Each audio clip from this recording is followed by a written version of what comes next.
Hey everyone, आ गई है preposition वाली क्लास जो आप सभी स्टूडेंट के लिए होने वाली है खास। ये वीडियो लंबी जरूर है बट इस वीडियो में आपको सारे प्रेपोजिशन एक साथ मिलने वाली हैं। इस वीडियो को देखने के बाद आपके प्रेपोजिशन में कोई डाउट रहेगी ही नहीं। तो चलिए वीडियो को स्टार्ट करते हैं और प्रेपोजिशन से रिलेटेड सारी कंफ्यूजन को दूर करते हैं। तो ऑन ऑन का यूज हम कहाँ करेंगे? देखिए, ऑन का मतलब क्या होता है मैंने आपको बहुत बार ये समझाया है। डेली यूज सेंटेंसेस में भी मैं आपको ये समझाती हूँ, ग्रामर रूल में भी मैं आपको ये समझाती हूँ कि ऑन का यूज कहाँ किया जाता है। जब कोई चीज किसी सरफेस से चिपकी हुई रहती है तो उस सिचुएशन में ऑन का यूज किया जाता है। यहाँ आप टेबल देख रहे हैं, टेबल से ये जो फ्लावर पॉट है, ये जो वॉल्स है, ये किससे टच है? टेबल से टच है ना। फ्लावर पॉट जो है वो टेबल से ठीक टच किए हुए रखा हुआ है। तो जब कोई चीज सरफेस से टच किए हुए रखी होती है तो वहां पे हम ऑन का यूज करते हैं। तो यहाँ पर है फूलदान टेबल पर रखा हुआ है, फूलदान टेबल पे रखा हुआ है तो फूलदान टेबल को टच किए हुए है ना। तो इस सिचुएशन में आप बोलोगे the wall is on the table. On the table यानी कि टेबल पे रखा हुआ है, टेबल से चिपकी हुई है। अगर यहाँ पे कप रहता, टेबल के ऊपर यहाँ पर एक कप रहता, चाय का कप रहता, तो हम इस सिचुएशन में क्या बोलते?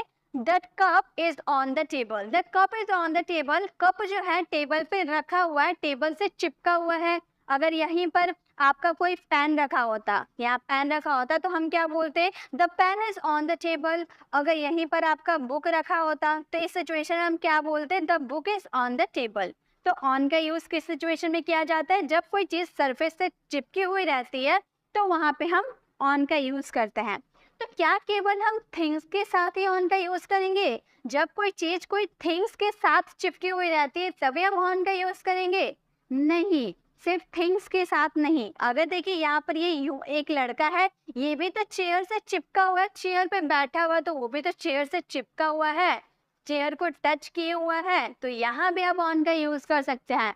सिर्फ नॉन लिविंग थिंग्स के साथ ऑन का यूज कीजिएगा ये मत समझिएगा, आप लिविंग थिंग्स के साथ भी ऑन का यूज कर सकते हैं। ठीक है, तो यहाँ पे है रोहन कुर्सी के ऊपर बैठा हुआ है।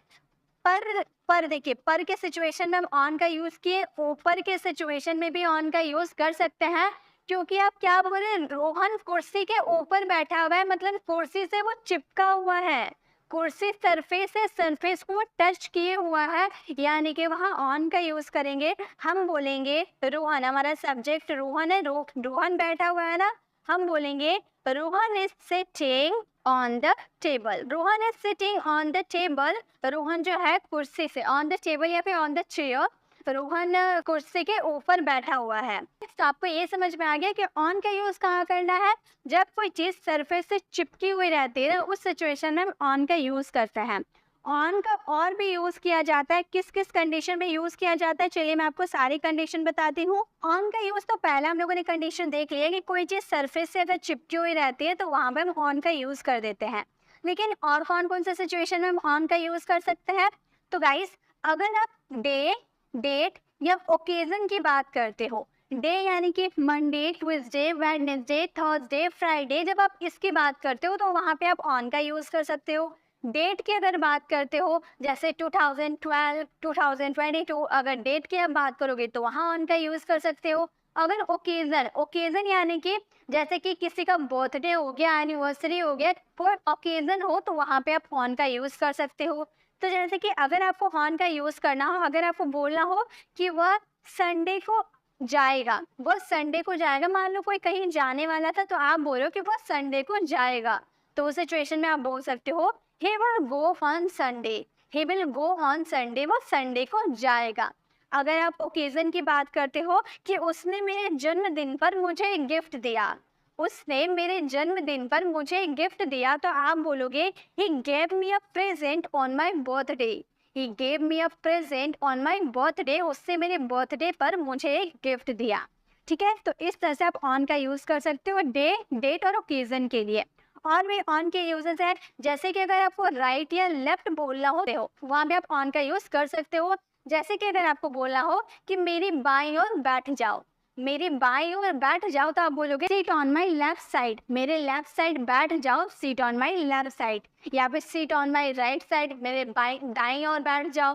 तो इस तरह से आप राइट साइड या लेफ्ट साइड में भी आप ऑन का यूज कर सकते हो। अब ऑन का यूज 3 कंडीशन में हम लोगों ने देखा कि अगर कोई सरफेस से टच किए हुए रहता है तो वहां ऑन का यूज करेंगे, डे, डेट या ओकेजन के लिए हम ऑन का यूज करेंगे, और अगर हम राइट साइड या लेफ्ट साइड की बात करेंगे तो वहाँ ऑन का यूज करेंगे, ठीक है। और अब मैं आपको ये बताती हूँ कि ऑन और ऑन टू में क्या डिफरेंस होता है। मान लीजिए 2 चेयर है, एक चेयर के ऊपर यहाँ पर एक कैट बैठी हुई है एंड सेकेंड चेयर पे यहाँ पर कैट बैठी हुई थी और जंप करके उसने यहाँ गया और यहाँ बैठ गई, ठीक है। दोनों सिचुएशन में यही है कि यहाँ भी एक कैट सरफेस को टच कर रही है और यहाँ भी एक कैट सरफेस को टच कर रही है, लेकिन दोनों में डिफरेंस क्या है। डिफरेंस यह है कि ऑन में आपका ये जो कैट है ना पहले से ही सरफेस पे चिपकी हुई है, इसने कोई मूवमेंट नहीं किया है, ठीक है। ये जो कैट है वो सरफेस से चिपकी हुई है लेकिन उसने कोई मूवमेंट नहीं किया है, तो यहाँ पे आप ऑन का यूज कीजिएगा, ठीक है। तो इस सिचुएशन में आप बोलोगे the cat is sitting on the table. The cat is sitting on the table मतलब जो कैट है वो टेबल पे बैठी हुई है लेकिन वो मूवमेंट नहीं की है, पहले से वो बैठी हुई है।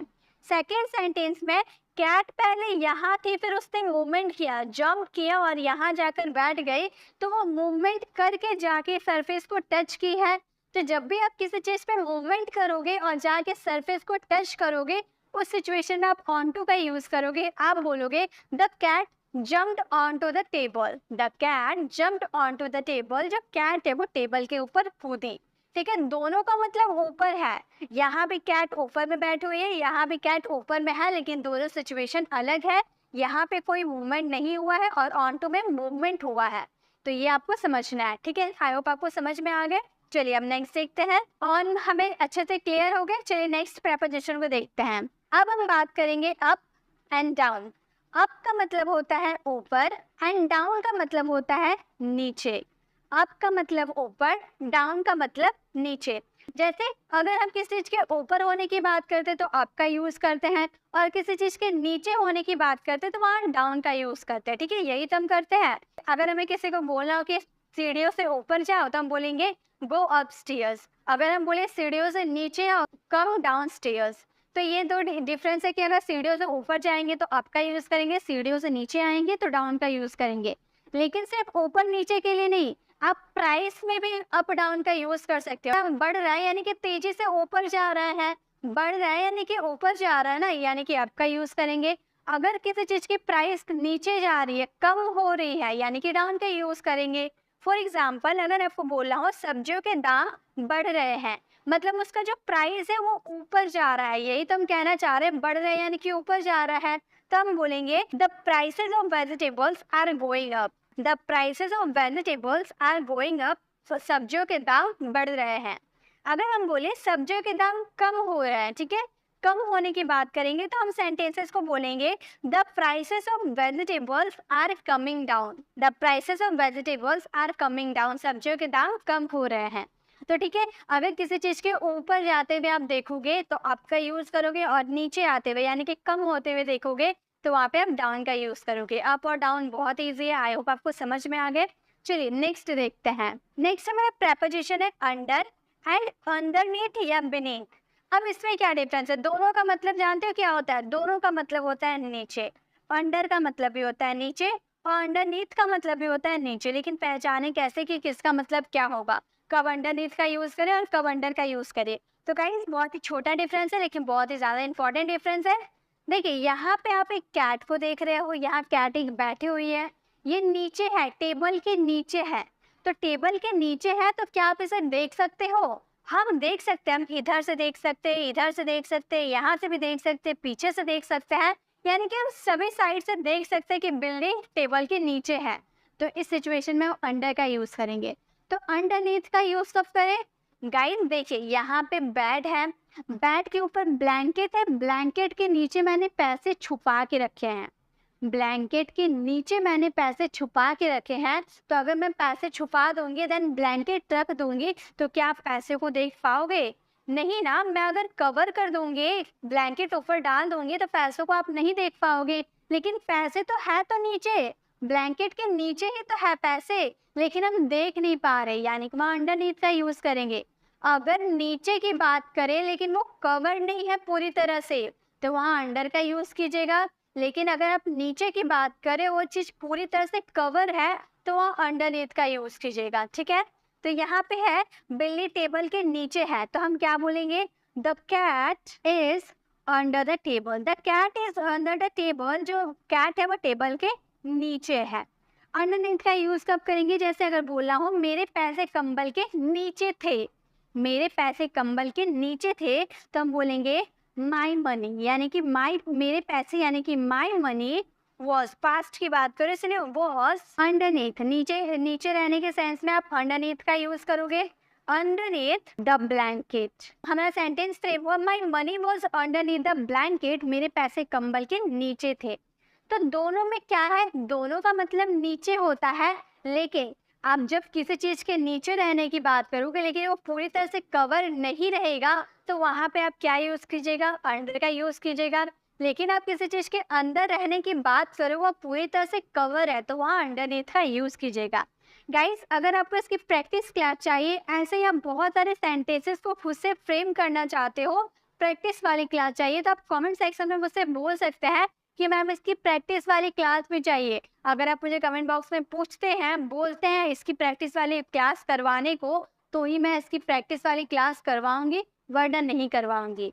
अगर आप चाहते हैं कि आप इसकी प्रैक्टिस करें, तो आप मुझे कमेंट बॉक्स में ज़रूर बोले, तभी मैं इसकी प्रैक्टिस क्लास लेकर आऊंगी। नेक्स्ट हमारा प्रेपोजिशन है अंडर, बिलो। फिर अंडर और बिलो है। अंडर का मतलब होता है कम, अंडर का यूज़ करेंगे कम के सेंस में, और बिलो का भी यूज़ करेंगे कम के सेंस में। मतलब दोनों का मतलब होता है कम, लेकिन कब यूज़ करें? अंडर का मतलब जब आप किसी चीज़ को वेट में कम रहने की बात करते हो, वजन में अगर किसी चीज़ के कम रहने की बात करते हो, तो वहाँ पे आप अंडर का यूज़ कीजिएगा। लेकिन अगर आप किसी चीज़ की हाइट की, लंबाई की कम होने की बात कर रहे हो, ठीक है, हाइट में या लंबाई में कम होने की बात कर रहे हो आप, तो वहाँ पर बिलो का यूज़ कीजिएगा।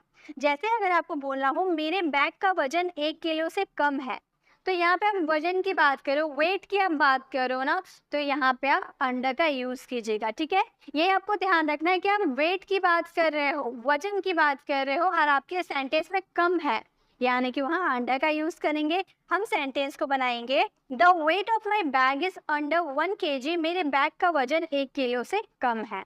ठीक है, नेक्स्ट है वो 5 फीट से कम है। यहाँ पे हम कम बोल रहे हैं, लेकिन ये हाइट की कम बोल रहे हैं ना, कि वो 5 फीट से कम है, तो उसकी हाइट के बारे में हम बता रहे हैं। तो हाइट की बात करेंगे तो वहाँ पर बिलो का यूज करेंगे। हम बोलेंगे she is below 5 feet, she is below 5 feet, वो 5 फीट से कम है। तो ये आपको समझना है, अगर आप वेट में कम होने की आप बात करते हो, तो वहाँ पे आप अंडर का यूज कीजिएगा। लेकिन अगर आप लेंथ और हाइट की बात करते हो, तो वहाँ पे आपको बिलो का यूज करना है। ठीक है, ये भी आपको समझ में आ गया। चलिए अब नेक्स्ट देखते हैं। नेक्स्ट है बिटवीन या अमंग। बिटवीन और अमंग में क्या डिफरेंस है? बिटवीन का मतलब भी होता है बीच, बिटवीन का मतलब भी होता है बीच, और अमंग का मतलब भी होता है बीच। दोनों का मतलब होता है बीच, लेकिन दोनों किस सिचुएशन में यूज करें?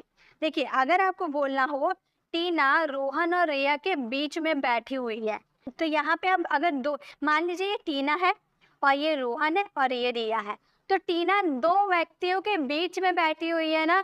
आप 2 व्यक्तियों के बीच की बात करो या 2 वस्तुओं के बीच की बात करो, लेकिन 2 ही रहे, सिर्फ 2 ही रहे, तो वहां पे आप बिटवीन का यूज कीजिएगा। ठीक है, तो इस सेंटेंस को हम बोलेंगे Tina is sitting between Rohan and रिया।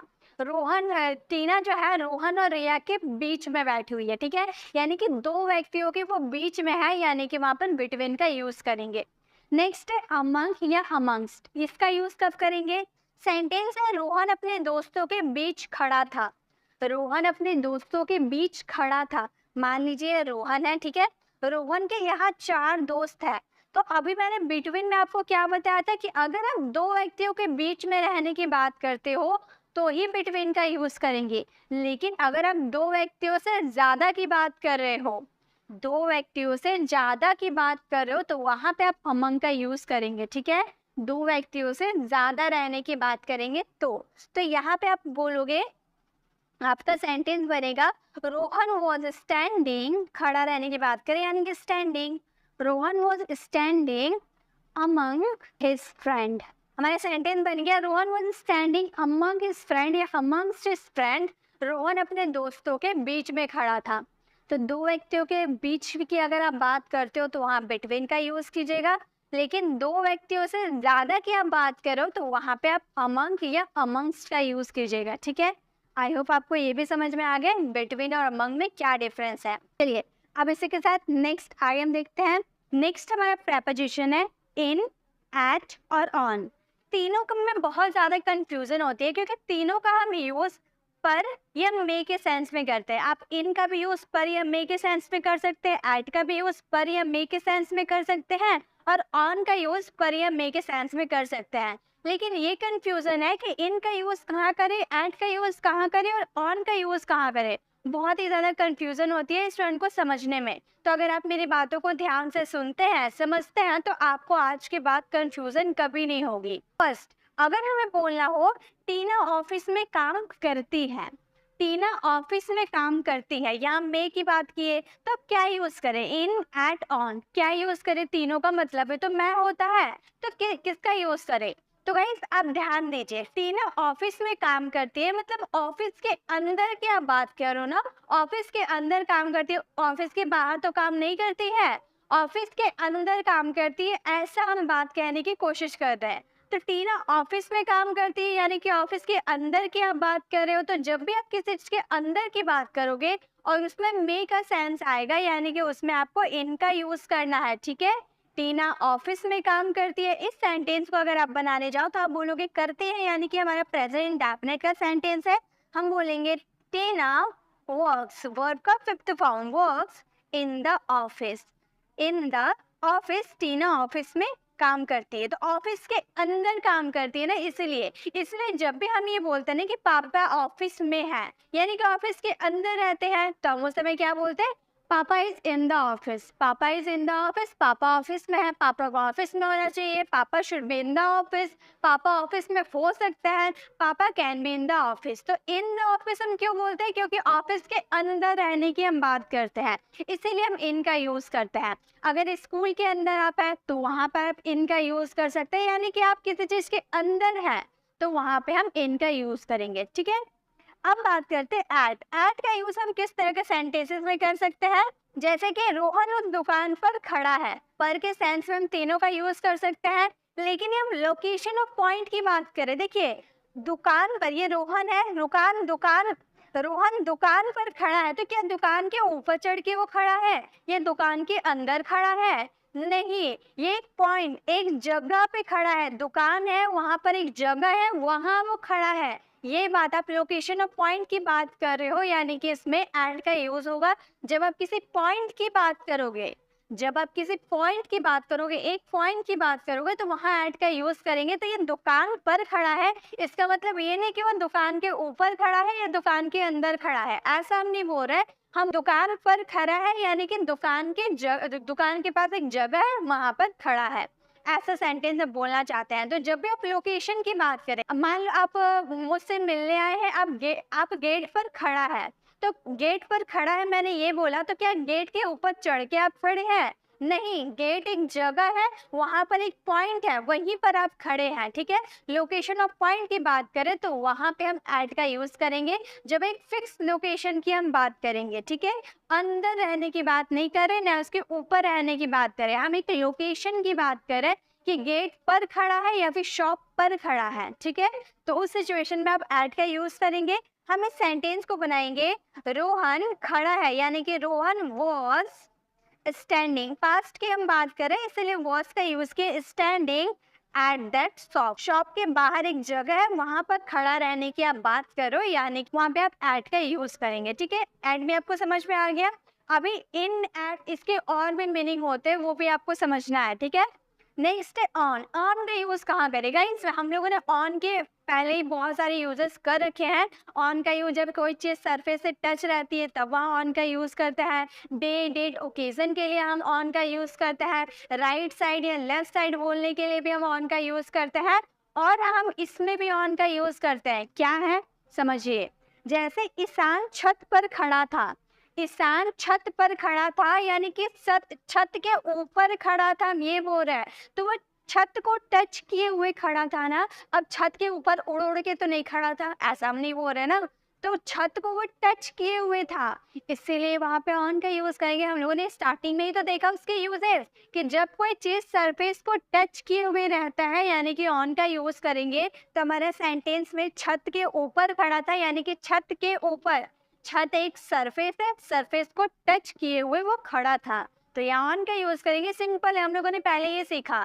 तो हम इस सेंटेंस को कैसे बनाएंगे, हम बोलेंगे ईशान was standing, पास्ट की हम बात करें, Ishan was standing on the terrace, on the terrace या फिर on the roof, आप किसी का भी यूज कर सकते हो, दोनों का मतलब क्या होता है, छत।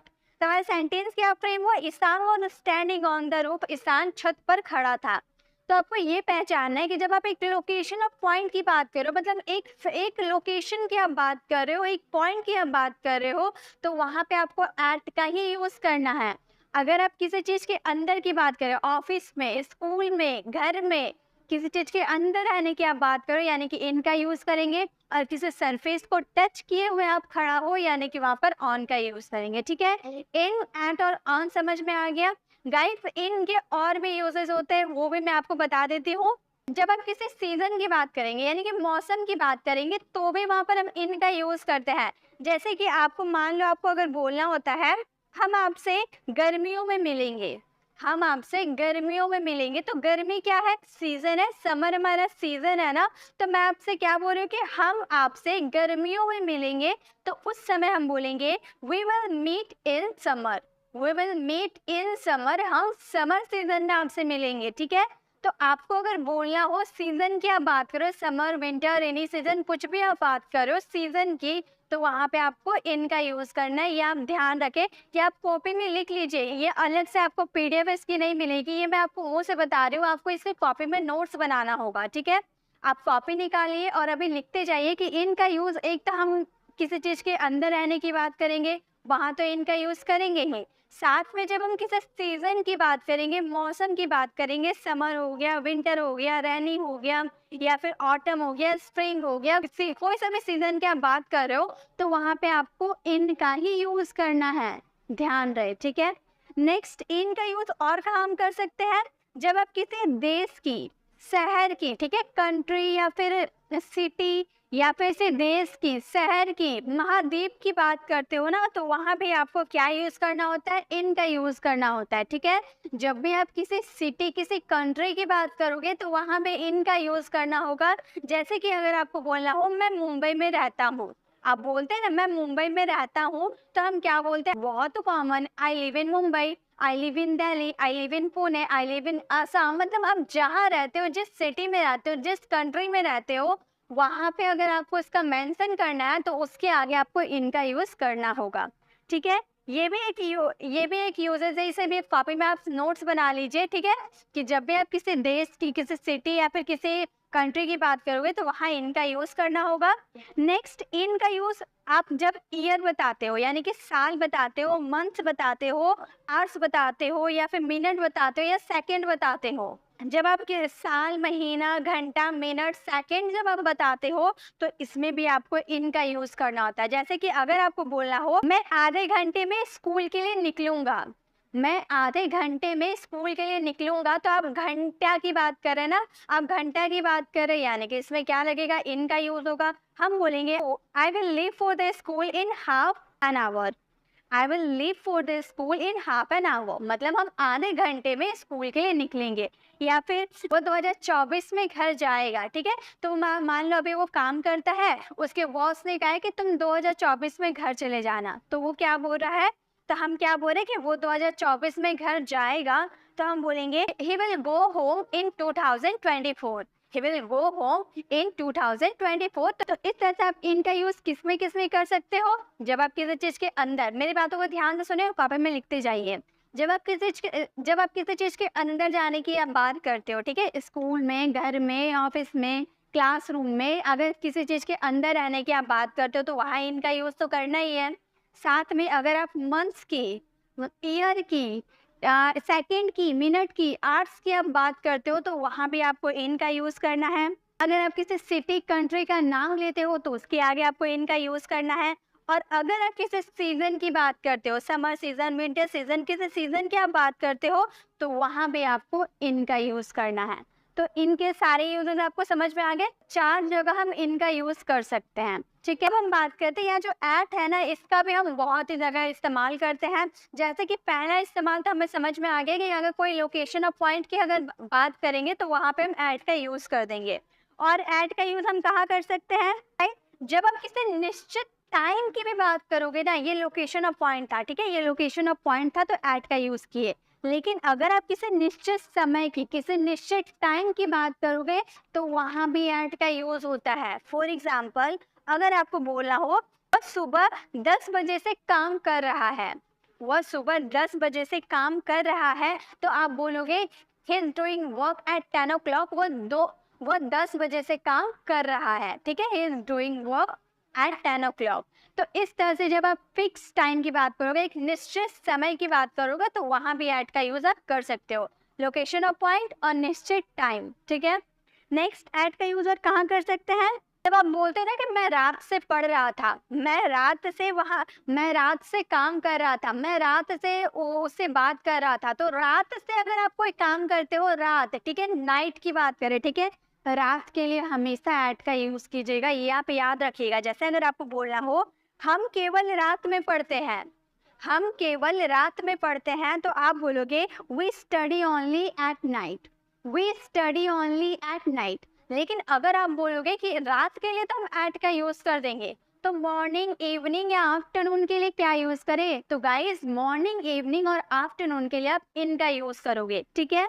जैसे अगर आपको बोलना हो वह खेलने शाम को जाएगा, वह खेलने शाम को जाएगा, तो आप बोलोगे he will go to play in the evening, he will go to play in the evening, in the morning, in the afternoon। इस तरह से आप इनका यूज करोगे मॉर्निंग, इवनिंग और आफ्टरनून के लिए।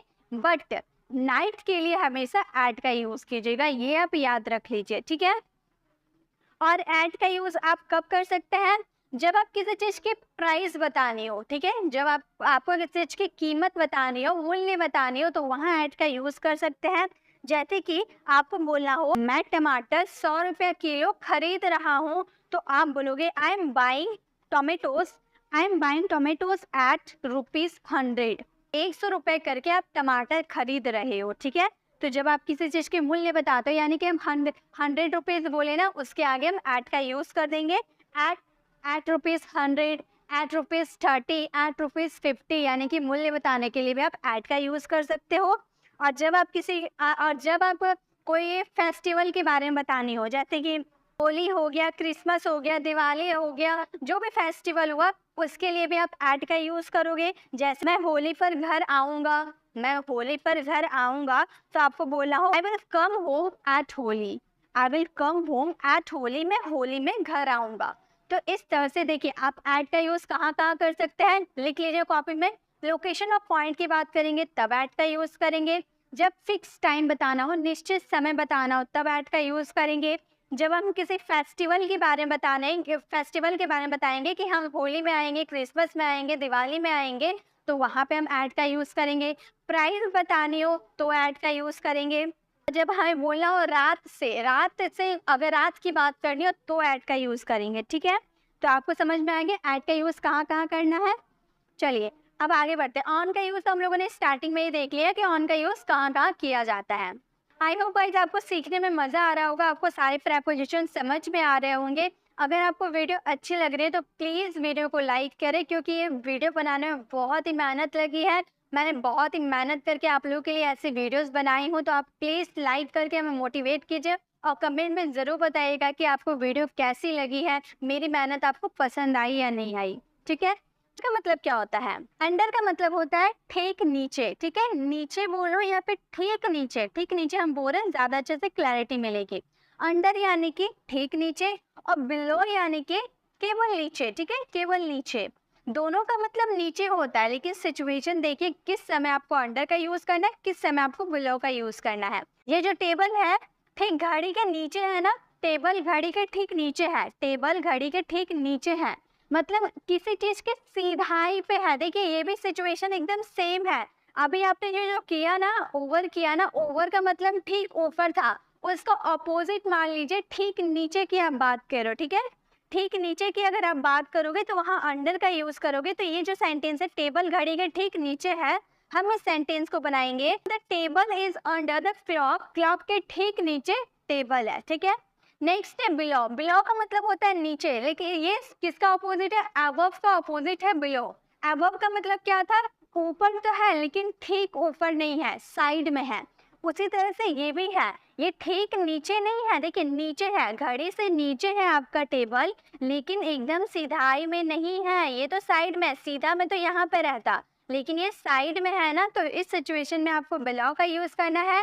टेबल घड़ी के केवल नीचे है लेकिन ठीक नीचे नहीं है।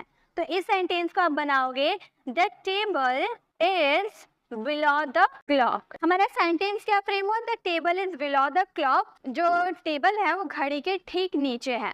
तो ये आपको डिफरेंस समझ में आ गया अंडर और बिलो का। जब ठीक नीचे रहेगा यानी कि अंडर, और जब नीचे तो है लेकिन ठीक नीचे नहीं, केवल नीचे है, साइड में भी हो सकता है लेकिन नीचे है, तो उस सिचुएशन में बिलो का यूज करना है। और आगे मैं समझाने वाली हूँ कंपैरिजन के साथ। इसका बहुत ही जगह अंडर का यूज बहुत तरह के सेंटेंसेस में किया जाता है और बिलो का भी यूज बहुत तरह के सेंटेंसेस में किया जाता है। मैं आपको सभी एक्सप्लेन करने वाली हूँ। आगे हम चलते हैं और भी अच्छे से समझते हैं, ठीक है। चलिए अब आगे देखते हैं कि आगे हमारा कौन सा प्रेपोजिशन है। नेक्स्ट प्रेपोजिशन है हमारा, चलिए इसी के साथ हम आगे बढ़ते हैं और सारे प्रेपोजिशन को कवर करते हैं बिल्कुल इजी वे में। नेक्स्ट हमारा प्रेपोजिशन है फ्रॉम। फ्रॉम का यूज हम कहाँ करते हैं, जनरली फ्रॉम का मतलब क्या होता है, से। किसी चीज हम जब किसी हिंदी सेंटेंस में से देखते हैं उसके लिए हम फ्रॉम का यूज कर देते हैं। फॉर एग्जाम्पल, अगर आपको बोलना हो कि मैं मुंबई से है, मैं मुंबई से हूँ, आप ऐसे सेंटेंस बोलते हैं ना, मैं मुंबई से हूँ, मैं दिल्ली से हूँ, मैं पुणे से हूँ, मैं आसाम से हूँ, मतलब कोई जगह से हूँ, ऐसा आप रिलेट करते हो ना। लेकिन फ्रॉम का यूज आप 3 कंडीशन में कर सकते हो।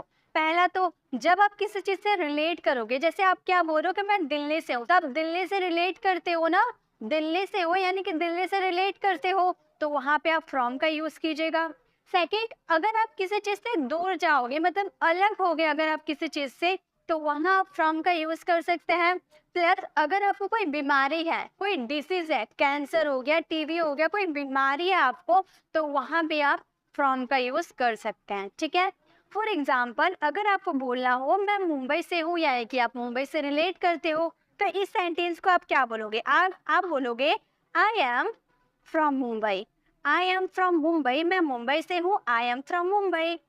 अगर आपको बोलना हो नहीं यहाँ पर मैं क्लास में हूँ, ऐसा सेंटेंस नहीं होगा, आपका सेंटेंस होगा मैं क्लास से जा रहा हूँ। मैं क्लास से जा रहा हूँ मतलब आप क्लास से अलग हो रहे हैं ना। मान लीजिए आप यहाँ पढ़ाई कर रहे थे, आपने कोई बदमाशी कर दिया तो टीचर आपको क्लास से बाहर निकाल दिए, तो क्लास से वो बाहर निकाले तो आप क्लास को छोड़कर बाहर जा रहे हो ना, यानी कि आप किसी चीज से दूर जा रहे हो, क्लास से दूर जा रहे हो। तो दूर जाने के सेंस में भी हम फ्रॉम का यूज करेंगे। मैं क्लास से बाहर जा रहा हूँ, देखिए से आ रहा है, और आप क्लास को छोड़कर बाहर जा रहे हैं मतलब दूर जा रहे हैं, तो वहां पे हम फ्रॉम का यूज करेंगे। हम बोलेंगे I am going from class, I am going from class, मैं क्लास से जा रहा हूँ, ठीक है। क्लास से आप अलग हो रहा है, तो जब भी आप किसी चीज से दूर जाएंगे, अलग होंगे, या फिर आप किसी चीज से रिलेट करोगे, तो वहां पे आपको फ्रॉम का यूज कर देना है, ठीक है। तो ये आपको समझ में आ गया। प्लस अगर आपको कोई डिसीज है, कोई बीमारी है, तो वहां पे भी हम क्या यूज करते हैं, वहां पे भी हम फ्रॉम का यूज करते हैं। फॉर एग्जाम्पल, उसके पापा कोरोना से पीड़ित है, मतलब कोरोना उनको हो गया तो कोरोना से पीड़ित है, तो हम इस सेंटेंस को बोलेंगे his father his suffering from corona. His father is suffering from corona, मतलब कोरोना से बोल रहे हैं ना, यानी कि उसमें फ्रॉम कोरोना का यूज करेंगे, ठीक है। तो आपको समझ में आ गया, फ्रॉम का यूज हम 3 कंडीशन में करेंगे। जब हम किसी से रिलेट करेंगे तब फ्रॉम का यूज करेंगे, किसी चीज से दूर जाएंगे तो फ्रॉम का यूज करेंगे, और कोई डिसीज होगा, कोई बीमारी होगा, उसे बताने के लिए भी हम फ्रॉम का यूज करते हैं, ठीक है। चलिए नेक्स्ट देखते हैं। नेक्स्ट हमारा प्रपोजिशन है बाय। बाय का यूज हम कब करते हैं, बाय का भी मतलब होता है से। बाय का यूज हम से या तक के सेंस में करते हैं। देखिए अभी फ्रॉम का मतलब भी से था, तो वहां पे क्या कंडीशन था, अगर आप किसी चीज से रिलेट करोगे, दूर जाओगे, या कोई भी डिसीज होगा तो वहाँ पे फ्रॉम का यूज करेंगे। लेकिन बाय का यूज से के सेंस में कब करेंगे? जब आप travelling, to means of travelling की बात करोगे तो वहाँ पे आपको बाय का यूज करना है। या फिर आप पेसिव वॉइस में बाय का यूज करते हो, ये आप जानते होगे। पेसिव वाले सेंटेंसेस जब हम बनाते हैं तो बाय करके सब्जेक्ट का जिक्र करते हैं ना, तो आप दो कंडीशन में कर सकते हो, to travel, to means of travelling and passive sentences. तो यहाँ पे हम से के सेंस में, जैसे कि मैं कोलकाता ट्रेन से गया, मैं कोलकाता ट्रेन से गया, यानी कि ट्रेन से ट्रैवलिंग आपने किया ना, तो ट्रैवलिंग के आप ट्रेन से ट्रैवलिंग कर रहे हो, कार से कर रहे हो, हेलीकॉप्टर से कर रहे हो, किसी चीज से भी आप ट्रैवलिंग कर रहे हो तो ट्रैवलिंग की बात ही आएगी। तो वहाँ से के सेंस में, वहाँ पे आप से के सेंस में बाय का ही यूज कर सकते हो। बाय ट्रेन, बाय बस, बाय कार, यानी कि बाय के साथ आप जो व्हीकल से आप ट्रैवल करते हो वो जिक्र कर दोगे, ठीक है। जैसे कि मैं कोलकाता ट्रेन से गया तो आप बोलोगे I went to Kolkata by train, मैं कोलकाता ट्रेन से गया, ठीक है। नेक्स्ट, कल तक मेरा रिजल्ट निकल जाएगा। देखिए तक के सेंस में भी हम बाय का यूज करते हैं। कल तक, बाय टुमारो, सोमवार तक, बाय मंडे। जैसे कि कल तक तो हम क्या बोलेंगे? By tomorrow my result has been declared, by tomorrow my result has been declared, कल तक मेरा रिजल्ट निकल जाएगा, ठीक है। अगले मंडे तक तो आप बोल सकते हो बाय नेक्स्ट मंडे, अगले रविवार तक बाय नेक्स्ट संडे, अगले मंडे तक इस काम को पूरा करो। अगर आपको बोलना हो अगले मंडे तक इस काम को पूरा करो तो आप बोलोगे complete this work by next Monday. मैं मेरा काम कल 3 बजे तक पूरा कर लूँगा, मैं मेरा काम कल 3 बजे तक पूरा कर लूँगा, तो हम बोलेंगे I will complete my work by 3 o'clock tomorrow. तो इस तरह से आप से या तक के सेंस में बाय का यूज कर सकते हो, ठीक है। नेक्स्ट है सिंस। सिंस का यूज भी हम से के सेंस में करते हैं। आपको याद हो तो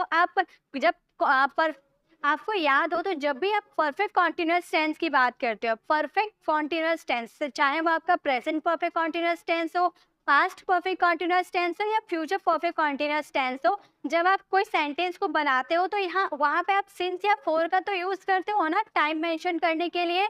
तो वहाँ पे जो आप सिंस, जिस कंडीशन में आप सिंस का यूज करते हो ना, वही कंडीशन में आपको प्रेपोजिशन के रूप में सिंस का यूज करना होता है। जैसे मैं सुबह से यहाँ हूँ, तो आप पॉइंट ऑफ टाइम बता दिए ना, एक पॉइंट ऑफ टाइम बता दिए, सुबह से, रात से, 2 बजे से, 2015 से, 2016 से। तो कोई आप फिक्स टाइम बता दिए तो उसके लिए आपको क्या यूज करना है? सिंस का यूज करना है। तो आप बोलोगे मैं सुबह से यहाँ हूँ, तो इस सेंटेंस को आप बनाओगे I have been here since morning, I have been here since morning, मैं सुबह से यहाँ हूँ। नेक्स्ट है वो 2018 से किताब लिख रहा था, वह 2018 से किताब लिख रहा था। तो यहाँ पे आपको फिक्स टाइम बता दिया ना, फिक्स आपको बता दिया, फिक्स ईयर बता दिया, 2018 से वह किताब लिख रहा था। अगर मैं आपको 5 साल बोल देती तो आप क्या काउंट कर पाते कि 5 साल पहले क्या चल रहा था, कौन सा ईयर चल रहा था, ये आपको नहीं समझ में आता। इसीलिए मैंने क्या किया, 2018 फिक्स आपको बता दिया कि हाँ भाई मैं इसी टाइम से किताब लिख रहा हूँ। तो इसमें आपको सिंस का यूज करना है। आप बोलोगे He had been written a book since 2018. He had been written a book since 2018. वो 2018 से किताब लिख रहा था। तो इस तरह से आप since का यूज कर दोगे। जब आप किसी पॉइंट ऑफ टाइम की आप बात करोगे तो वहाँ since का यूज कर दोगे। ये समझना आप लोगों के लिए बहुत ही आसान है क्योंकि आप बहुत बार इसका यूज कर चुके हो। अगर आपको बोला हो मैंने सुबह से कुछ नहीं खाया, तो आप बोल सकते हो I have not eaten anything since morning. या फिर इस सेंटेंस को आप इस तरफ से भी बोल सकते हो I have been eaten nothing since morning, मैंने सुबह से कुछ नहीं खाया है। ठीक है, तो आप पॉइंट ऑफ टाइम की बात करोगे तो आप सिंस का यूज कर दोगे। पॉइंट ऑफ टाइम के लिए तो हम सिंस का यूज देख लिए, लेकिन अगर हम टाइम ड्यूरेशन की बात करेंगे, तो फोर का यूज करेंगे से के सेंस में। टाइम ड्यूरेशन जैसे 3 घंटा, 5 घंटा, 2 साल। अगर ऐसे कोई आपको सेंटेंस में बोल रहा ना 3 घंटा, 2 घंटा, 6 साल, 5 साल, यानी कि वो आपको फिक्स टाइम नहीं बताया कि 2015 से वो किताब लिख रहा है या फिर 2016 से वो किताब लिख रहा है। वो सिर्फ इतना बोला कि वो 3 साल से किताब लिख रहा है। तो 3 साल पहले कौन सा ईयर चल रहा था ये आप काउंट नहीं कर पाओगे, इसलिए वहाँ फोर का यूज करेंगे। ठीक है, जैसे कि हमारा सेंटेंस है मैं 3 घंटे से यहाँ हूँ। ये लड़की बोले कि मैं 3 घंटे से यहाँ हूँ।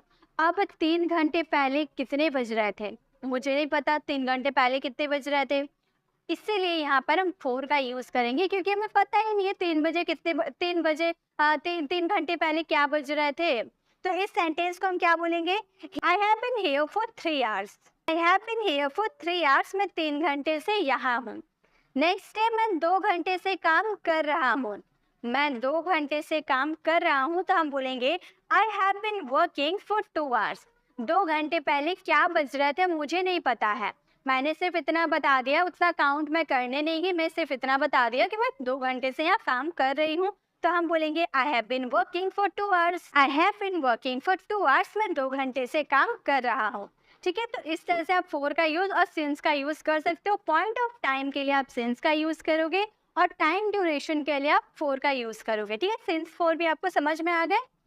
ऑफ का भी यूज हम से के सेंस में करते हैं। ठीक है, ऑफ का भी यूज से के सेंस में करेंगे जब आप किसी चीज से दूर जाओगे। ठीक है, जब आप किसी चीज से दूर जाओगे तो वहां ऑफ का यूज कर सकते हो, ओ डबल एफ ऑफ। ठीक है, देखिए हम लोगों ने फ्रॉम का भी यूज किया था ना, जब हम किसी चीज से दूर जाएंगे, क्लास से बाहर जाना, स्कूल से बाहर जाना या फिर घर से बाहर जाना, तो मतलब किसी चीज से दूर जाने के सेंस में हम फ्रॉम का यूज करते हैं। प्लस आप फ्रॉम को रिप्लेस करके ऑफ का भी वहाँ यूज कर सकते हो जब आप किसी चीज से दूर जाओगे। फॉर एग्जाम्पल वो स्कूल से गया, मतलब स्कूल से गया तो स्कूल जो प्लेस था उसको वो छोड़कर दूसरी जगह गया ना, यानी कि वो उससे दूर चला गया। तो दूर जाने के सेंस में हम ऑफ का यूज भी कर सकते हैं, फ्रॉम का भी यूज कर सकते हैं। तो यहाँ ऑफ का यूज देख रहे हैं तो हम इस सेंटेंस को बोलेंगे he went of the school. He went from the school भी आप बोल सकते हो, he went of the school भी बोल सकते हो। He went of the school, वह स्कूल से गया। नेक्स्ट है वो क्लास से गया, यानी कि क्लास जो जगह था उसको छोड़कर वो चला गया। तो इस सेंटेंस को हम बोलेंगे he went of the class. Next है विद। विद का यूज हम 2 तरह के सेंटेंस में कर सकते हो। अगर आपके सेंटेंस में से आ रहा है तो वहां पे आप विद का यूज कर सकते हो। अगर साथ आ रहा है, के साथ ऐसे बोलते हैं ना, इस सेंटेंस में भी आप विद का यूज कर सकते हो। जैसे कि मैं सब्जियों को चाकू से काटता हूँ, यहाँ पर से आ रहा है ना, आपका यहाँ से आ रहा है ना। तो जब अब आप बोलोगे कि से के लिए हम लोगों ने फ्रॉम देखा, बाय देखा, ऑफ देखा, इन देखा, फोर देखा, लेकिन उन सब में समझ में आता ना फ्रॉम का यूज रिलेट करेगा तब, बाय का use to means of travelling, since का use point of time, for का use duration of time, of का यूज जब हम किसी चीज से दूर जाएंगे तब। लेकिन विद का यूज कहाँ करेंगे? से के सेंस में जब आप किसी टूल्स की बात करोगे, यानी कि किसी टूल्स, हथियार, जैसे चाकू हो गया ना आपका टूल्स है ना ये, और टूल्स की बात करोगे तो वहां पे आपको विद का यूज करना है, ये आप ध्यान रहे। ठीक है, जब आप किसी टूल्स की बात करोगे तो वहां विद का यूज करोगे। जैसे मैं सब्जियों को चाकू से काटता हूँ। चाकू आपका टूल्स हो गया ना, चाकू से काटते हैं तो आप बोलोगे I chop vegetables with knife. I chop vegetables with knife, मैं सब्जियों को चाकू से काटता हूँ। नेक्स्ट, उसने पेड़ कुल्हाड़ी से काटा। तो कुल्हाड़ी भी हमारा क्या हो गया? टूल्स हो गया ना। तो टूल्स की बात करेंगे तो विद का यूज करेंगे। हम बोलेंगे he cut trees with axe। he cut tree with axe। cut tree with axe। उसने पेड़ को कुल्हाड़ी से काटा। ठीक है, तो अगर किसी टूल्स की बात करोगे और उसमें से आ रहा है यानी कि विद का यूज करना है, एकदम सिंपल। ठीक है, अगर आप के साथ के सेंस में बोलना चाहते हो, जैसे तो जब आप किसी टूल्स इक्विपमेंट की बात करोगे तो वहां पे आपको क्या यूज करना है? विद का यूज करना है। और साथ के सेंस में तो आपको पता ही है कि वहाँ विद का यूज किया जाता है। मैं तुम्हारे साथ हूँ, आई एम विद यू। ठीक है, इस तरह से आप विद का यूज कर सकते हैं। नेक्स्ट प्रेपोजिशन को देखते हैं। नेक्स्ट प्रेपोजिशन है हमारा थ्रू। थ्रू का यूज हम कहाँ करेंगे? थ्रू का भी यूज करते हैं से के सेंस में, से या फिर द्वारा के सेंस में आप थ्रू का यूज करते हैं। फॉर एग्जाम्पल के थ्रू समझते हैं। जैसे गेंद खिड़की से बाहर चली गई, मतलब खिड़की से होते हुए चली गई ना बाहर। मान लो आप अपने भाई के साथ खेल रहे थे, रूम के अंदर आप अपने भाई के साथ फुटबॉल खेल रहे थे। ठीक है, तो फुटबॉल आपने जोर से मारा तो खिड़की को तोड़ते हुए फुटबॉल बाहर चल गया। तो खिड़की से होते हुए गया ना, तो किसी चीज से होते हुए अगर आप जाओगे या फिर कोई चीज आपका होते हुए किसी चीज से जाएगा तो वहां पे आपको थ्रू का यूज करना है। ये आप हमेशा याद रखिएगा। जब आप किसी चीज से होते हुए इनक्लोज्ड एरिया, खिड़की क्या है, एक इनक्लोज्ड एरिया, एक बंद एरिया है ना, एक बंद एरिया से इधर से उधर जाने, मतलब इस पार से उस पार जाने के इस पार से उस पार जाने के लिए आपको वहाँ थ्रू का यूज करना होगा। तो गेंद खिड़की से बाहर चली गई, आप बोलोगे the ball went through the window. The ball went through the window, मैं गेंद खिड़की से बाहर चली गई, मतलब खिड़की से होते हुए वो बाहर चली गई। ठीक है, नेक्स्ट है कार सुरंग से निकल गई। मान लो ये सुरंग है, टनल है। ठीक है, टनल तो बंद होता है, इनक्लोज होता है, टनल तो इनक्लोज होता है, तो इनक्लोज्ड एरिया से इस पार से उस पार जाने यानी कि थ्रू का यूज करेंगे। मैंने यही तो बताया कि जब भी आप किसी इनक्लोज्ड एरिया से इस पार से उस पार जाते हो तो वहां पे आपको थ्रू का यूज करना है। तो कार सुरंग से निकल गई, आप बोलोगे the car went through the tunnel. The car went through the tunnel, car जो है वो टनल से होते हुए चली गई। तो आपको यही समझना है, जब कोई चीज किसी चीज से होते हुए चली जाती है ना, मतलब एक इनक्लोज्ड एरिया से इस पार से उस पार तक चली जाती है।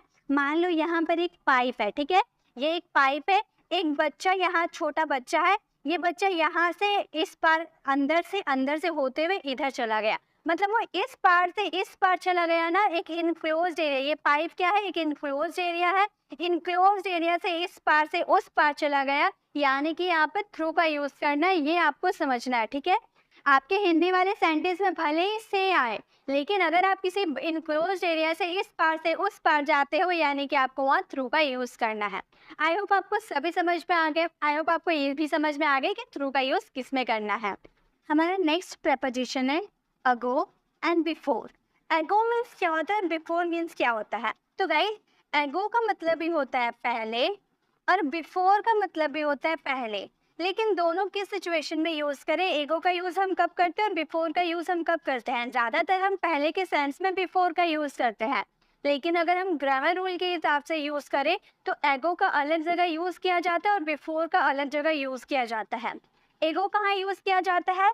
जैसे कि आप प्रेजेंट से पहले की अगर बात करते हो तो वहाँ एगो का यूज किया जाता है। फॉर एग्जाम्पल, वह मुझे 10 मिनट पहले कॉल कर रहा था, तो आप प्रेजेंट से 10 मिनट पहले वो कॉल कर रहा था ये आप बात बोल रहे ना, तो प्रेजेंट से पहले की अगर आप बात करोगे तो वहाँ पे आपको एगो का यूज करना है।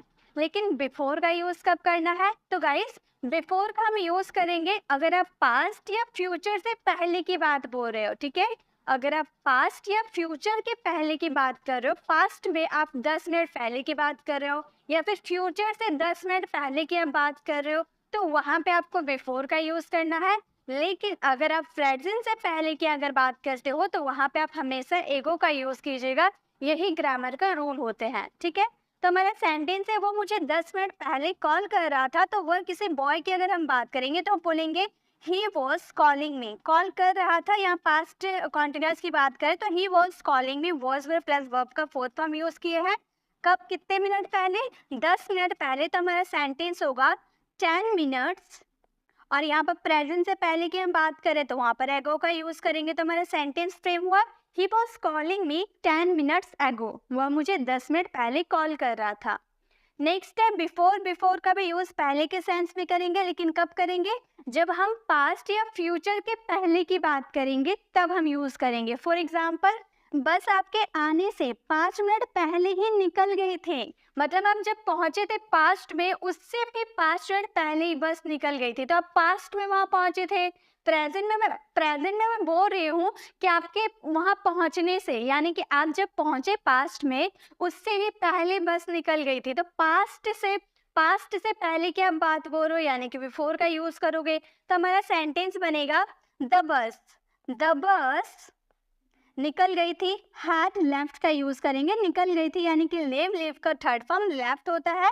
5 minutes, the bus had left 5 minutes before you come, मतलब आपके आने से 5 मिनट पहले ही बस निकल गई थी। तो एगो और बिफोर में डिफरेंस आपको समझ में आ गया। तो अब जब भी आपको पहले के सेंस में कुछ यूज करना होगा तो आप पहले सेंटेंस को देखिएगा कि आप सेंटेंस क्या बोल रहे हो, प्रेजेंट से पहले की आप बात कर रहे हो या पास्ट या फ्यूचर के पहले की बात कर रहे हो, उसके अकॉर्डिंग आप एगो या बिफोर का यूज कीजिएगा।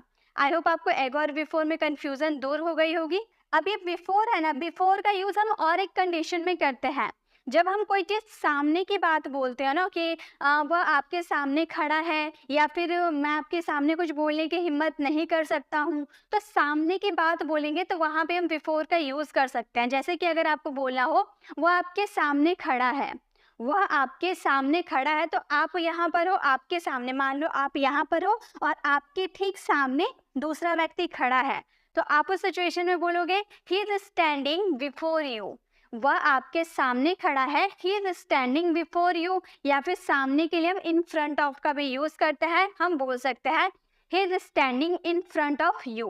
तो आप जब भी अगर आपको सामने के सेंस में यूज करना होगा तो बिफोर का भी यूज कर सकते हो, इन फ्रंट ऑफ का भी यूज कर सकते हो। नेक्स्ट अगर हम और एग्जांपल लें, जैसे अगर आपको बोलना हो मैं आपके सामने बोलने की हिम्मत नहीं कर सकती, मैं आपके सामने बोलने की हिम्मत नहीं कर सकती, I can't dare to speak before you, या फिर I can't dare to speak in front of you. इस तरह से भी हम बिफोर या इन फ्रंट ऑफ का यूज कर सकते हैं। चलिए ये तो क्लियर हो गए, अब आगे हम देखते हैं। नेक्स्ट हमारा प्रेपोजिशन है आफ्टर। दोनों साइड आफ्टर है, लेकिन दोनों अलग सिचुएशन में यूज होगा। ये आफ्टर का मतलब हो गया बाद। जब आप किसी चीज के बाद बोलोगे, जैसे 5 साल बाद, आफ्टर 5 ईयर्स, 5 दिन बाद, आफ्टर 5 डेज, इस तरह से बाद का यूज करेंगे। और ये आफ्टर का मतलब हो गया पीछे पड़ना। पुलिस चोर के पीछे पड़ गई, वह लड़का मेरे पीछे पड़ गया, तो पीछे पड़ना के सेंस में भी हम आफ्टर का यूज करते हैं। अगर आपको बोलना हो वो 5 दिन बाद दिल्ली जाएगा, अभी वो गया नहीं है, कब जाएगा, 5 दिन बाद जाएगा, तो बाद की बात बोल रहे यानी कि आफ्टर का यूज करेंगे। हमारा सेंटेंस फ्यूचर का है, तो फ्यूचर के लिए हम विल का यूज करते हैं। हम बोलेंगे he will go to Delhi, वो दिल्ली जाएगा, यानी कि he will go to Delhi कब, आफ्टर 5 डेज, यानी कि 5 साल बाद, आफ्टर 5 डेज। नेक्स्ट है पुलिस चोर के पीछे पड़ी हुई थी, तो पीछे पड़ना के सेंस में भी हम आफ्टर का यूज करेंगे। तो हमारा सेंटेंस क्या बनेगा, the police had been after the thief, जो पुलिस थी वो चोर के पीछे पड़ी हुई थी। इसी तरह से अगर आपको बोलना हो कि वह रविवार के बाद दिल्ली जाएगा, तो आप बोल सकते हो he will go to Delhi after Sunday. तो आप कोई सा भी यूज कर सकते हो। बाद के सेंस में आपको आफ्टर का ही यूज करना है, और पीछे पड़ने के सेंस में भी आपको आफ्टर का यूज करना है। चलिए नेक्स्ट प्रेपोजिशन देखते हैं। नेक्स्ट हमारा प्रेपोजिशन है except and beside. Except and beside का मतलब क्या होता है, एक्सेप्ट का मतलब होता है छोड़कर, ठीक है, एक्सेप्ट का मतलब होता है छोड़कर, और बिसाइड का मतलब होता है अतिरिक्त, ठीक है, बिसाइड का मतलब होता है अतिरिक्त। मैं एग्जांपल के थ्रू समझाऊंगी कि इसका यूज इंग्लिश के सेंटेंसेस में कैसे किया जाता है, क्योंकि हम हिंदी से नहीं, हम इंग्लिश से समझेंगे कि किसका यूज कहाँ किया जाता है। देखिए एग्जाम्पल है हमारे, ये कपड़े मुझे पसंद नहीं है, इसके अलावा और क्या कोई विकल्प है। देखिए यहाँ आप ड्रेस, ये आप हो, आप ड्रेस खरीदने गए हो, आपको ये ड्रेस पसंद नहीं आया, तो आपने इनसे कहा कि ये कपड़ा मुझे पसंद नहीं है, इसके अलावा कोई दूसरा विकल्प है, मतलब इस कपड़े को छोड़कर। यही बात हम कहना चाहते हैं कि ये कपड़ा मुझे पसंद नहीं है, ये कपड़े को छोड़कर क्या कोई दूसरा विकल्प है, कोई दूसरा ऑप्शन है, ये आप बोलना चाहते हो। तो छोड़कर के सेंस में आपको एक्सेप्ट का यूज करना है। लेकिन बिसाइड में क्या है, देखिए ये कपड़ा भी अच्छा है, इसके अलावा और क्या विकल्प है, मतलब ये जो कपड़ा आपने, 2 कपड़ा आपने देखा, ये दोनों कपड़ा आपको पसंद आ गया, ठीक है, तो आपने इसे कहा कि ये भी कपड़ा अच्छा है, क्या इसके अलावा कोई और विकल्प है, मतलब इन दोनों के अतिरिक्त ये दोनों तो अच्छे हैं ही, साथ में क्या और कोई दूसरा विकल्प है, आप ये कहना चाहते हो। एक्सेप्ट में आपने छोड़कर कहा, और इसमें आप लेकर बोल रहे हो कि ये कपड़ा तो अच्छा है, तो और कोई दूसरा विकल्प है, मतलब ये दोनों कपड़ा को लेकर दूसरा कोई विकल्प है, ऐसा आप कहना चाहते हो, ठीक है। तो इनसे हम बिसाइड का यूज करेंगे। हमारा सेंटेंस क्या बनेगा, ये कपड़ा मुझे पसंद नहीं है, इसके लिए हम बोलेंगे I don't like this dress, इसके अलावा और क्या कोई विकल्प है, तो बोलेंगे what are the other options except this. I don't like this dress, what are the other options except this, मतलब ये कपड़ा मुझे पसंद नहीं है, इसके अलावा या फिर इसको छोड़कर क्या कोई दूसरा विकल्प है, कोई दूसरा ऑप्शन है। तो एक्सेप्ट का यूज हम कब करेंगे, आपको समझ में आ गया। ये खिलौने मुझे पसंद नहीं है, क्या इसको छोड़कर कोई दूसरा विकल्प है, तो आप बोल सकते हो I don't like this toy, what are the other option except this, इसके अलावा कोई दूसरा विकल्प है, इस तरह से आप इसका यूज कर सकते हैं एक्सेप्ट का।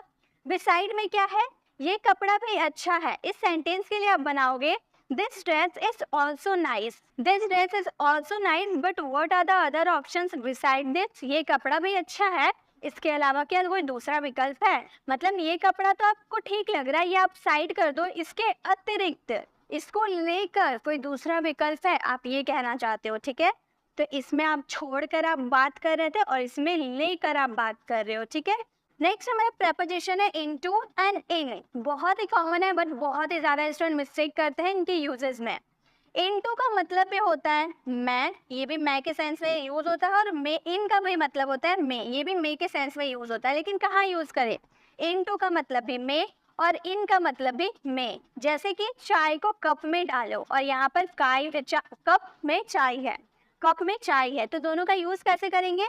तो गाइस देखिए, यहाँ पे आप चाय डाल रहे हैं तो चाय जो है अभी मोशन में कप में जा रहा ना, ये अभी चाय जो है मोशन में अंदर जा रहा है, कप के अंदर जा रहा है, तो कोई चीज मोशन में अभी जा रहा है उस सिचुएशन में इनटू का यूज करेंगे।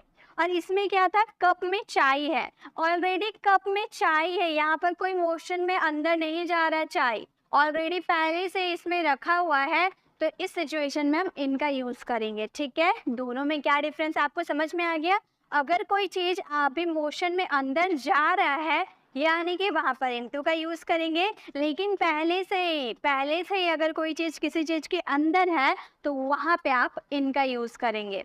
जैसे चाय को कप में डालो तब बोलोगे pour the tea into the cup, pour the tea into the cup, चाय को कप में डालो। नेक्स्ट है कप में चाय है, कप में चाय है तो आप इस सिचुएशन में बोलोगे there is tea in the cup, there is tea in the cup, cup में चाय है। तो आपको समझ में आ गया इन और इनटू में क्या डिफरेंस है, बस यही डिफरेंस आपको समझना है कि कोई चीज अगर मोशन में अंदर जा रहा है अभी यानी कि उसमें इनटू का यूज करना है, ऑलरेडी अगर कोई चीज अंदर में है उस सिचुएशन में इनका यूज करना है। नेक्स्ट हमारा प्रीपोजिशन है ahead of, beyond, ahead of, beyond. Ahead of का मतलब होता है आगे, ठीक है, अहेड ऑफ का मतलब होता है आगे, बियॉन्ड का मतलब भी होता है आगे, अहेड ऑफ और बियॉन्ड ऑफ का भी मतलब होता है आगे, मतलब तीनों का मतलब क्या होता है आगे, लेकिन यूज कहाँ पे करें, किसका यूज कहाँ करना है। तो गाइस मेरी बातों को ध्यान दीजिए, अहेड ऑफ का यूज आप कब करोगे, जब आप किसी प्राणी, किसी पर्सन या फिर कोई भी एनिमल हो गया, जितने भी क्रिएचर होते हैं, जितने भी प्राणी होते हैं, अगर आप किसी प्राणी के आगे की बात बोलते हो यानी कि उसमें अहेड ऑफ का यूज करेंगे। फॉर एग्जाम्पल मैं रोहन के आगे खड़ी थी, ये मैं हूँ, मैं किसके आगे खड़ी हूँ, रोहन के आगे खड़ी हूँ ना, पहले मैं हूँ, मेरे पीछे रोहन है, हम ऐसा ही तो कहना चाहते हैं।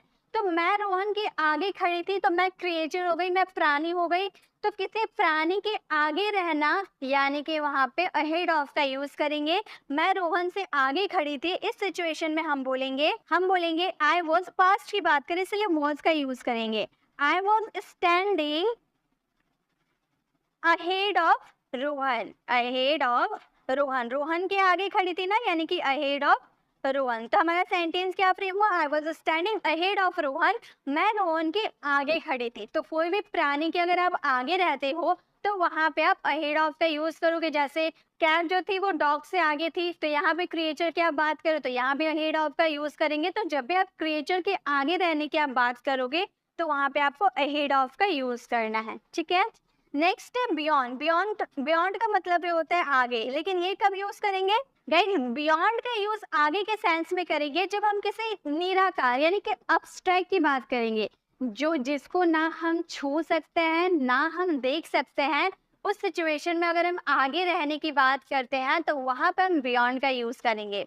मेरी बातों को आप नहीं समझ पाए, देखिए जैसे अगर आपको बोलना हो कि उसकी सोच से आगे मेरी सोच है, सोच को आप देख सकते हो, सोच को आप छू सकते हो नहीं ना, तो जिस चीज को आप देख नहीं सकते, मैं जिस चीज को आप देख नहीं सकते, टच नहीं कर सकते, वहां पे आप बियॉन्ड का यूज करोगे। अगर उसके आगे रहने की बात करते हो तो उसकी खुशी मेरे दुख के आगे उसकी खुशी है, ठीक है, उसकी कल्पना से आगे मेरी सोच है।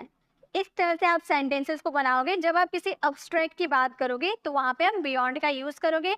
गाइस इसका सेंटेंस ये वाले हैं, ठीक है। आप ध्यान तो देखिए, आप लोग कमेंट में थोड़ी प्रिंटिंग मिस्टेक हो जाती है, बट आप कमेंट में बोलते हो कि मैम ये गलत है वो गलत है, तो गाइस कुछ गलत नहीं है, बस थोड़ी प्रिंटिंग मिस्टेक है।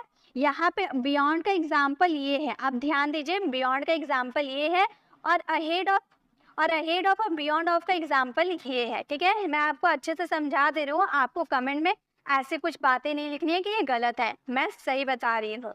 जैसे बियॉन्ड का यूज आप करोगे, ये मेरे सोच से आगे है, तो आप सोच की बात करो, सोच को ना आप देख सकते हो ना टच कर सकते हो, यानी कि वो अब्स्ट्रैक्ट हो गया। अब्स्ट्रैक्ट में बियॉन्ड का यूज किया जाता है, तो ये मेरी सोच से बाहर है, तो आप इस सिचुएशन में बोलोगे this is beyond my think, ये मेरी सोच से आगे है, ठीक है। नेक्स्ट है अहेड ऑफ और बियॉन्ड का यूज हम कब कर सकते हैं, जब हम किसी थिंग्स या प्लेस की बात करेंगे और उससे आगे रहने की बात करेंगे। जैसे कि आप देख रहे होगे यहाँ पर एक पेड़ है, पेड़ के आगे क्या है, घर है, तो पेड़ के आगे घर रहने की बात किए जा रहे हैं, तो ये कोई थिंग्स है, कोई वस्तु है, तो वस्तु हो या प्लेस हो, उसके आगे रहने की अगर आप बात करते हो तो वह अहेड ऑफ और बियॉन्ड का यूज कर सकते हो, दोनों में से किसी एक का। तो वह पेड़ के आगे मेरा घर है, इस सेंटेंस को हम बनाओगे there is a house, ahead of का भी यूज कर सकते हो, बियॉन्ड का भी यूज कर सकते हो, ठीक है। आप दोनों में से किसी का भी यूज कर सकते हो। ट्री, तो हमारा सेंटेंस क्या फ्रेम हुआ, there is a house ahead of that tree, वो पेड़ के आगे घर है। तो इस तरह से आप अहेड ऑफ, बियॉन्ड ऑफ और अहेड ऑफ और बियॉन्ड का यूज कर सकते हो, ठीक है। चलिए नेक्स्ट देखते हैं। नेक्स्ट है हमारा इनसाइड। इनसाइड का मतलब क्या होता है, आउटसाइड का मतलब क्या होता है, और ड्यूरिंग का मतलब क्या होता है, तो हम एक एक करके देखते हैं। इनसाइड का मतलब होता है अंदर, ये आप सभी जानते हो, इनसाइड का मतलब होता है अंदर। जैसे कि अगर आपको बोलना हो मैं घर के अंदर हूँ, घर के अंदर हूँ मतलब घर के अंदर मान लो बैठने की जगह है, तो आप घर के अंदर बैठे हुए हैं, तो अगर आप अंदर रहने की बात करते हो तो वहाँ पे इनसाइड का यूज कर सकते हो। अगर आपको बोला हो मैं घर के अंदर थी, ठीक है, मैं घर के अंदर थी, तो आप बोलोगे I was inside the house, I was inside the house, मैं घर के अंदर थी, I was inside the house. अगर आउटसाइड, आउटसाइड का मतलब क्या होता है, आउटसाइड का मतलब होता है बाहर, ठीक है, आउटसाइड का मतलब होता है बाहर। जैसे अगर आपको बोलना हो मैं घर से बाहर थी, मैं घर से बाहर थी, घर है, घर जैसे यहाँ पर मान लीजिए एक घर है, ठीक है। अगर आप घर के अंदर बैठे हैं तो उस सिचुएशन में आप बोलोगे I was inside the house. लेकिन अगर आप घर के बाहर में है, ठीक है, यहाँ घर है और आप यहाँ बाहर में हैं, उस सिचुएशन में आप उस सिचुएशन में आप यूज करोगे आउटसाइड का, ये भी प्रेपोजिशन है। तो आप इस सिचुएशन में आप बोलोगे आई वॉज आउटसाइड, ठीक है, बाहर रहने के लिए आपको आउटसाइड का यूज करना है, outside the house, I was outside the house, मैं घर के बाहर थी, ठीक है। तो इनसाइड आउटसाइड ज़्यादा डिफरेंस है, बस आपको थोड़े कॉन्सेप्ट समझ रहे, इनसाइड आउटसाइड आपको पता होंगे।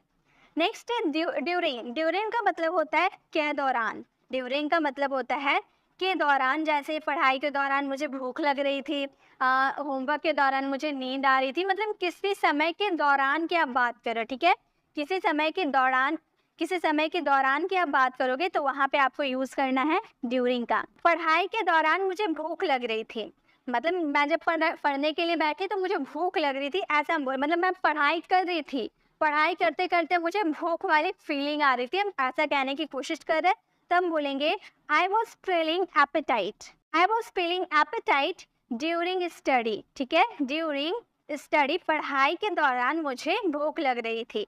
तो जब भी आपको किसी चीज़ के दौरान की आप बात करोगे तो वहाँ पे आपको स्टडी का यूज़ करना है। जैसे कि छुट्टियों के दौरान मैं शिमला में था, I was in Shimla during vacation, इस तरह से आप ड्यूरिंग का यूज़ कर सकते हो। नेक्स्ट हमारा प्रेपोजिशन है अबाउट, ऑफ, देन। अबाउट का मतलब क्या होता है, एक एक करके हम सीखेंगे। अबाउट का मतलब क्या होता है, अबाउट का मतलब होता है बारे में, मतलब किसी चीज़ के बारे में। जैसे कि वो मेरे बारे में बात कर रही थी, तो जब भी आपको के बारे में अगर बात करनी हो तो वहाँ पे आप अबाउट का यूज़ करते हैं, ये आप सभी जानते हैं, ये बहुत ही कॉमन है, बट मैं आपको बता देती हूँ क्योंकि ये भी प्रेपोजिशन है, आप इसे यूज़ कर सकते हैं अपनी डे टू डे कॉन्वर्सेशन में। तो वह मेरे बारे में बात कर रही थी, आप बोलोगे, आप किसी गर्ल की बात करें तो सी का यूज़ करोगे, पास्ट है तो वॉज का, she was talking about me. Next है ऑफ। ऑफ का मतलब क्या होता है, ऑफ का मतलब होता है का, ठीक है, ऑफ का मतलब होता है का। जैसे वह भारत के राष्ट्रपति थे, का के की एक ही होता है, ठीक है, का आए चाहे के आए चाहे की आए, उसका मतलब होता है ऑफ। वह भारत के राष्ट्रपति थे, तो हम बोलेंगे he is the president of India. He was the president of India, वो भारत के राष्ट्रपति थे। He is the president of India. या फिर अगर आपको बोलना हो वह मेरी बहन का लड़का है, तो आप बोल सकते हो he is the son of my sister. तो का, के, की के लिए आपको क्या यूज करना है? ऑफ का यूज करना है। नेक्स्ट है देन। देन का यूज हम करते हैं तुलना करने के लिए, ठीक है। देन का यूज करते हैं तुलना करने के लिए। जैसे कि अगर आपको बोलना हो मैं तुमसे बेहतर हूँ, मतलब तुमसे बेहतर हूँ, मैं तुलना में बता रही हूँ ना, तुलना करके बता रही हूँ कि मैं आपसे बेहतर हूँ, तो उस सिचुएशन में हम देन का यूज करेंगे। या फिर मेरे मार्क्स जो है आपसे ज़्यादा आए हैं, तो ये भी हम तुलना कर रहे हैं ना, मैं अपनी मार्क्स और आपकी मार्क्स की तुलना कर रही हूँ, तभी तो मैं बोल रही हूँ कि आपके मार्क्स से ज़्यादा मेरे मार्क्स आए हैं। या फिर वह मुझसे लंबा है, मतलब मेरी लंबाई और उसकी लंबाई में से वह हम मुझसे लंबा है। तो इस सिचुएशन में अगर आप तुलना करते हो तो वहाँ देन का यूज कर सकते हो। मैं तुमसे बेहतर हूँ, इस सिचुएशन में आप बोलोगे I am better than you. I am better than you, मैं तुमसे बेहतर हूँ, I am better than you. तो तुलना, जब आपको तुलना करना होगा तो वहाँ पे आप देन का यूज कर सकते हैं। नेक्स्ट है to. To, towards, throughout. To का मतलब होता है को, हम एक एक करके देखेंगे को। और टूवर्ड्स का मतलब भी हम देख लेते हैं। टूवर्ड्स का मतलब होता है की तरफ। देखिए दोनों में डिफरेंस हमें समझना है, ठीक है। टू मतलब होता है को और टूवर्ड्स मतलब होता है की तरफ। जैसे अगर आपको बोलना हो मैं तुम्हारे घर जा रहा हूँ, मैं तुम्हारे घर जा रहा हूँ, मान लो ये आपका घर है, ठीक है, ये आपका घर है और यहाँ आप है, यहाँ पर मैं हूँ, ठीक है। यहाँ पर आपका घर है, यहाँ पे आपका घर है, यहाँ आपका घर है और आप बाहर कहीं खेलने गए हो, आप बाहर कहीं खेलने गए हो और आपने मुझे कॉल किया और आप पूछ रहे कि तुम कहाँ हो, तो मैं बोल रही हूँ कि मैं आपके घर जा रही हूँ, मैं आपके घर जा रही हूँ, तो मैं आपके घर ही जाऊंगी। मैं बोल रही हूँ आपके घर जा रही हूँ, तो मैं आपके घर ही जाऊंगी। तो उस सिचुएशन में को मैं आपके घर को जा रही हूँ या मैं आपके घर जा रही हूँ, बात एक ही है। उस सिचुएशन में हम बोलेंगे I am going to your home, मैं आपके घर जा रही हूँ, I am going to your home. लेकिन टूवर्ड्स का यूज कब करें? जैसे कि मान लो आपने मुझे कॉल किया और आप बोल रहे हो कि तुम कहाँ हो, और मैंने बोला कि मैं आपके घर जा रही हूँ, तो आप बोल रहे हैं कि मैं तो घर पे नहीं हूँ, मैं बाहर खेलने आया हूँ। तो अब मैं बोल रही हूँ कि मैं आपके घर तरफ जा रही हूँ, मैं आपके घर तरफ जा रही हूँ। अब मैं आपके घर नहीं जा रही, आप जहाँ खेल रहे हैं ना, मैं उस तरफ जा रही हूँ, तो आपके घर से होते हुए मैं जा रही हूँ। तो इस सिचुएशन में मैं तुम्हारे घर की तरफ जा रही हूँ, मैं तुम्हारे घर की तरफ जा रही हूँ, लेकिन मैं तुम्हारे घर नहीं जा रही हूँ। अगर मैं तुम्हारे घर जाऊंगी तो वहाँ टू का यूज करूंगी, लेकिन मैं अगर आपके घर की तरफ जा रही हूँ तो उस सिचुएशन में टूवर्ड्स का यूज करेंगे की तरफ के सेंस में।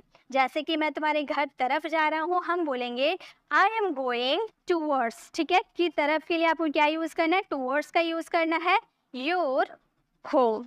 आई am going towards your home, मैं तुम्हारे घर की तरफ जा रहा हूँ, ठीक है। टूवर्ड्स में आपको डिफरेंस समझ में आ गया। नेक्स्ट है थ्रू आउट।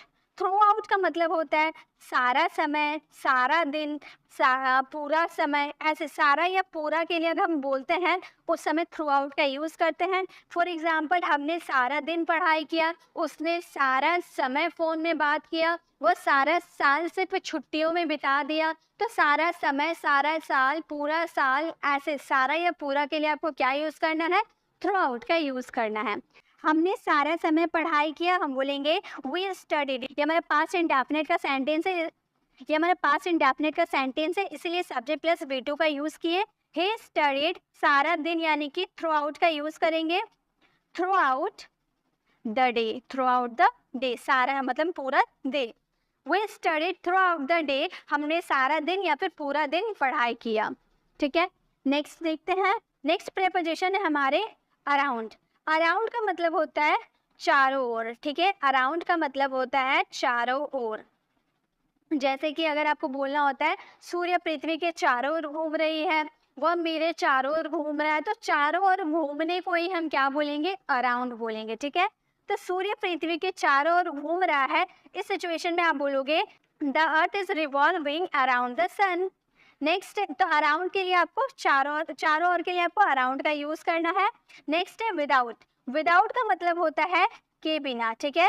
विदाउट का मतलब होता है के बिना। मैं उसके बिना नहीं रह सकता, वो मेरे बिना नहीं रह सकता, हम पढ़ाई के बिना नहीं रह सकते, हम पानी के बिना नहीं रह सकते, यानी कि किसी के बिना। इस सिचुएशन में आपको विदाउट का यूज करना है। हम तुम्हारे बिना कुछ नहीं है, हम तुम्हारे बिना कुछ नहीं है, तो हम बोलेंगे we are nothing without you.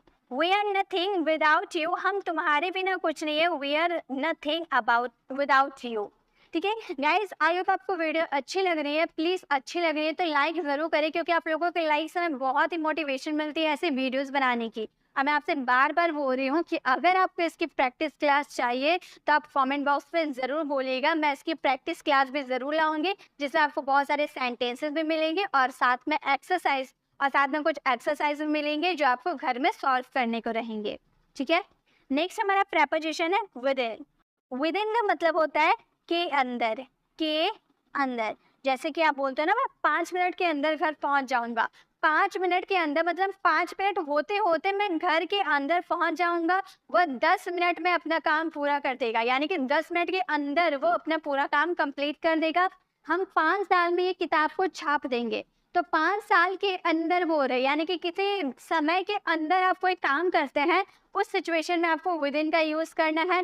याद रखिएगा, किसी कप के अंदर या फिर बुक के अंदर की बात नहीं कर रहा है, किसी समय के अंदर की बात कर रहे हैं। ठीक है, टाइम के अंदर की आप बात कर रहे हो, उस सिचुएशन में आपको विदिन का यूज करना है। जैसे खेल 5 मिनट के अंदर खत्म हो जाएगा।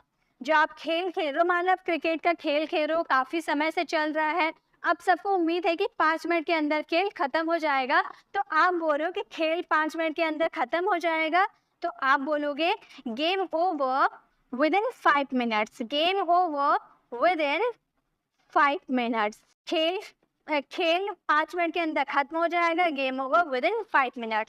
तो किसी समय के अंदर की आप बात करते हो, तो वहां पर आपको विद इन का यूज करना है। आई होप आपको ये तीनों प्रेपोजिशन समझ में आ गए। चलिए नेक्स्ट देखते हैं। नेक्स्ट हमारा प्रेपोजिशन है नेक्स्ट टू, बिसाइड्स, बाय।